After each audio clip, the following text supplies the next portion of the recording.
Marty Smith from ESPN all over the college football scene, and that is going to start off our best and worst of the weekend. Ladies and gentlemen, the weekend. Let us know what you did, what you got into, how much trouble there was at 877-881-1053. 877-881-1053. That'll be the number for Cowboy phone calls at 8 o'clock, and we start with this. Pavia keeps it. Pavia picks up the first down, and the unlikeliest of heroes has guided Vanderbilt to what will be its first ever win against number one. I chose correctly, thank goodness. Thank goodness, because me being the human jinx that I am, normally I would have made the wrong decision, go to Vanderbilt versus Texas in Nashville, and miss the greatest win in school history for the Vanderbilt Commodores, as I went with the wife along with my best friend, godson, playing number 82 on Vandy, and saw history made flying out after the show on Friday. Can't top that. No. Cannot top that. You cannot. What was the percentage of Bama to Vandy? 70-30. 70-30 Bama? Yeah, so on the other side of the field, it was all red, and then you had this portion as the Vanderbilt student section. Yeah. And then behind us was probably all Vandy, and then the other 2/3 of the bleachers was all Bama. But I will say this. Meat Church Matt Pittman was correct, and I said, give me a Bama preview, these fans. He goes, really nice. Because I tried, because I have an all-time trash talk game if I turn it on. With the alcohol and a reason to brag, I can turn it on. And I tried to give it to these Bama fans, and my wife begged me to shut up. I walked right back to the hotel, screaming, yelling, Roll Tide to everyone. I was trying to give the verbal middle finger to every Alabama fan, and I couldn't, they wouldn't react. In the elevator, I just stopped because in the elevator, they're like, nice win. We've had ours. We've won a lot. We've won enough. Ours. And I was like, what the heck? Come on, react. And I couldn't get them to react, but it was 70-30 Bama. That is a Southern thing right there. They're not reacting. They're not going to react because they don't. I'll say this for that. They won't do it. They wouldn't do it in reverse. They wouldn't talk trash like that in reverse. There was a little kid. It was like this, probably like this 16-year-old, and I turned around and he was just sitting there like this. He was probably like 20 rows up, and I just kept staring at him till I finally made the eye contact. And me and my buddy were like talking trash to him, and he like is looking like his dog just died. And then he eventually just cracked a smile, like shaking his head left, right. And I'm like, come on, man, let's go. And it was not happening. They were very nice, very pleasant. But we flew out Friday and tailgated on Saturday. And my Lord, I need you to do all your draft. Well, I don't know. He's not going to get drafted, but pretend he's going to get drafted in the 6th or 7th round on the family of the quarterback, Diego Pavia, because we were with his family, and my God, Amanda has some theories as to what that family does or where they come from. Out of New Mexico. I thought it was the SEC network that was filming us the whole time with this scene. It was, as Diego said in the post, it was turned. It was turned. It was insane. There were substances. There were drinks. They had their own DJ. And it turns out it was not the SEC network. It turns out it was their own film crew.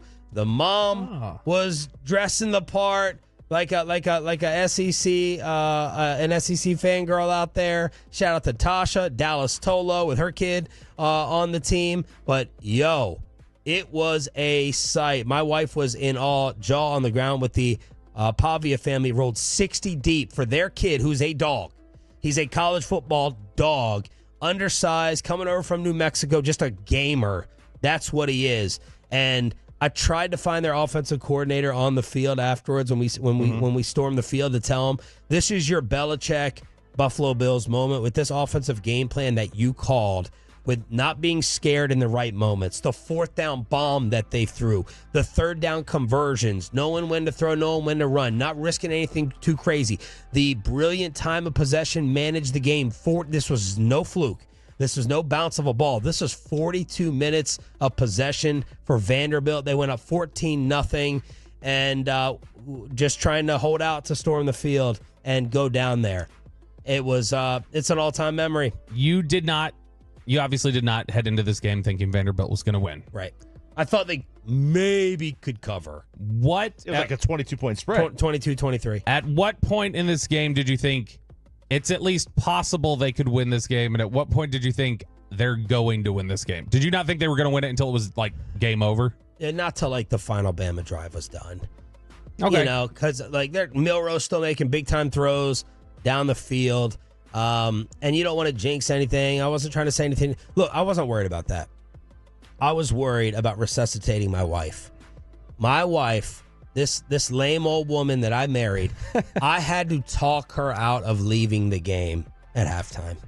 She's so dead. She Does it wanted to beat the leave. traffic? Oh, no, well, our hotel, thank goodness. By the way, Nashville, I understand why everyone loves and moves to Nashville. Airport's 15 minutes away. Everything is within 20 minutes. It's a 90-minute flight. So easy to It get was a to. pleasure. I was home yesterday at 1 p.m. for the games, and I didn't have to wake up at 6 or 7 a.m. Everything is so close. Our hotel was right there on the Vanderbilt campus next to the stadium. Well. Crappy stadium, by the way. Oh, yeah. It's not a real stadium. Crappy stadium. But my wife is like, now we started partying and tailgating at like 10, right? The game was at 3:15. Mm-hmm. So we're going hard. And she's like, I need to go back to the room and sleep. She's like, I just give me the hotel key and let me go back. She wanted to bail. And I'm like, you are not leaving. They can win, and you're going on the field. And my wife, she's so paranoid. Like, driving with her in the car, she's getting better, sweetheart, if you're listening. But everything is an accident waiting to happen. Like, my child's not going to play sports, no rides, and she's definitely not going to be. She's definitely not going to be talked down to going on the field. That's for damn sure. And eventually, I got her to stay. And she was down on the field before I was, as they brought down the goalposts. Did you have to make sure to hand her a few drinks before you could successfully walk her down, though? Or before you could get her to say, all right, I'm going on the field? Yeah, I went. I'm like getting her food. I'm like trying to get her the right type of drink. As she's sitting down in the bleachers as all the rest of us are standing up, I'm just like, you can do it.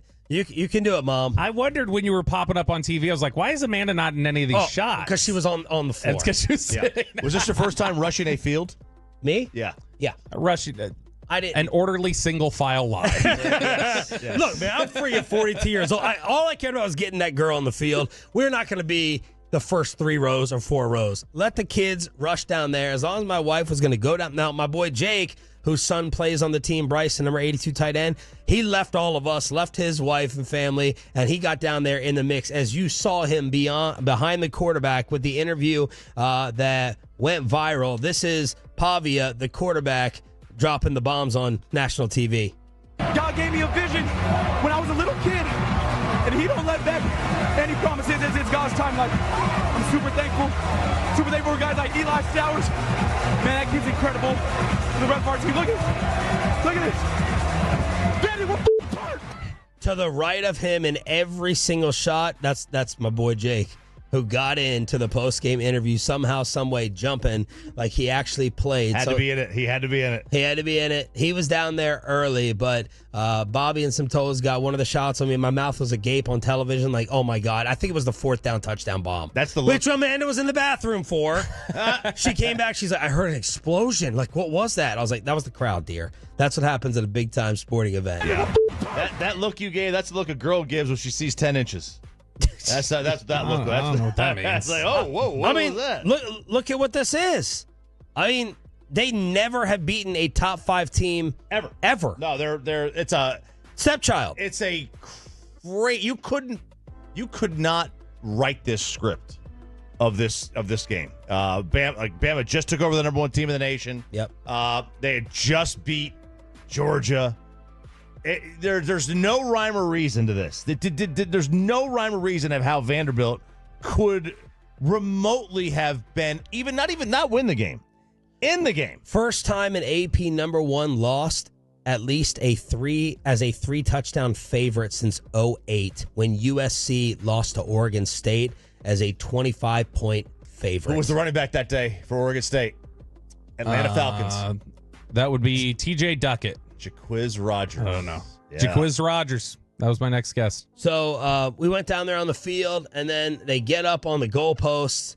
They bring the goalpost down, and they walk it out of the stadium. 3 miles to the Cumberland River. 3 miles down Broadway, the Bourbon Street of Nashville. They toss that mofo in the river, and they end up getting fined $100,000 by the SEC for storming the field as they took the goalpost down. And also, as soon as the game ended, I saw Nick Saban on the big screen. Yeah. And I was like, well, what the heck is this? Why is Nick Saban up there on the big screen? And this was Saban a few weeks ago on McAfee talking about playing at Vanderbilt. But the only place you play in the SEC that's not hard to play is Vanderbilt. Because when you play at Vanderbilt, you have more fans there than they have. And that's no disrespect to them. It's just the truth.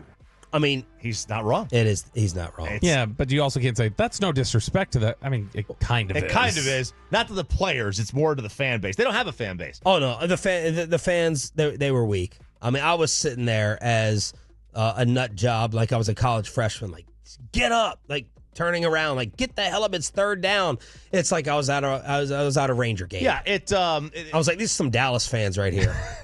They're very similar to Rice. You know, like the fans, they go to Vandy and then they're heads of state. They're not staying in Nashville working at Bank of America. These are people going on working in the big city or overseas. Like, they're just heads of companies and conglomerates. Like, that's who goes to Vanderbilt. Yeah. And Jay Cutler. Yeah. And Jay Cutler. So there it is. I mean, they lost to Georgia State. And they go and beat Bama. It's just a crazy, crazy turn. But they should have. I knew Missouri was a fraud. Yeah. Missouri, they should have beat Missouri. Missouri got smoked by A&M on Saturday. They beat Virginia Tech to start off the season. That could be your win of the year when you're a program like Vanderbilt. But we stayed up in the team hotel, running into a former TCU coach in the elevator. So it was fantastic. In, out, back here, and from little old Cambridge, Maryland, to beating the number one team in the country. He's not getting the playing time that he wants, and he's not going to when they're playing like this. They're not just going to throw out, a kid down on the depth chart. He also missed 4 weeks with a collarbone, but he did get on the field for a third down play. He was out there. He was living life, high as a kite. Obviously, all-time memory, and thank goodness I picked this over the Texas game. Well, look, the injury set him back. But I was searching around Twitter when the game was on. I was sitting there on the flight, and I was trying to see, like, okay, is he supposed to play today? And so I was, like, I was searching his name. And I did come across a note from last week from the Vanderbilt Reporter where his name was thrown in along with, like, 3 or 4 other people from the head coach of he's one of the most improved players we've had since spring. So okay, he's making his little dent there. But I told you, Alabama's fraudulent. And if you wanted to see a win, go see Alabama play Vanderbilt. So let's get into... I'll save it. We need more than 2 minutes for you guys to fight. There's no fight. You mean for him to troll? You're storming the field experiences or memories. That's what I want on the fan text and from you guys. Has it ever happened? When did it happen? One time for football, one time for basketball. Basketball was... Shamika Holtzclaw? No. We beat Wally Zerbiak in Miami of Ohio. We were a bad team. Charles Hathaway with the tip in at the buzzer rushed the floor. There was maybe a dozen of us out there. That's how many people went to that game that day. Football, it was one time, it was Florida. 98, we won the championship that year. And they were number 2. We were like 10, something like that. And we won on a missed field goal in overtime. And we hadn't beaten Florida forever. Rushed the field, and the whole stadium was on there. I lost a Birkenstock that day. Oh, you did? Yeah, So here I am walking home, 1 foot, I got a Birk on, the other foot barefoot. What was yours? It was great. Tarleton State? Yeah. It was when Tarleton went and took out that bastard child of the Colorado River, the Grand Canyon, and just slapped them around. That was the one time. But it got a little. Everybody was like nuts, going nuts. That was an intense crowd. I'm just glad we didn't have a Tennessee Volunteer incident with your big fella throwing a dude into that girl that went viral. Hey, listen, you're going to rush the field on players. If you run into a player, you're going to get thrown. But did he run into him? That looked like somebody with a short fuse more than being run into. Yeah, he didn't get run into. It was just like they were wait for the players to get off the field. I got no problem with wait for them to get off the field. That's not storming the field if you wait for them to get off the field. You need to amend that. This isn't Colorado. You don't have to wait if you don't want to, but if you don't, if you don't want to, if you don't wait. No, I'm not saying wait. If you don't wait, what I'm saying is, then whatever happens to you down there happens to you down there. You're going into a mosh pit.